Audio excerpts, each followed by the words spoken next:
से कइले बानी जाने देवता पिता।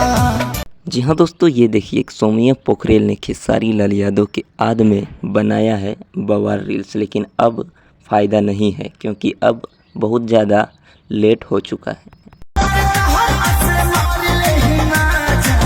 तो भाई लोग अब देखते होंगे सोमिया पोखरेल लगातार खेसारी के गाने पे एकदम रील बना रहे हैं, लेकिन सोमिया पोखरेल को बता दूं कि अब रील बनाने से कोई फ़ायदा नहीं है। खेसारी लाल यादव की टीम से भाई एक बार जो दूरी बना लिया उसका नज़दीकी कभी नहीं हो सकता है। ये खेसारी फैंस का जलवा है, जिसको भाई दूर कर दिए वो समझ लो कि फिर से खेसारी लाल यादव के साथ काम करना नहीं मिलने वाला है, क्योंकि खेसारी फैंस के द्वारा ही खेसारी टीम चलती है भाई।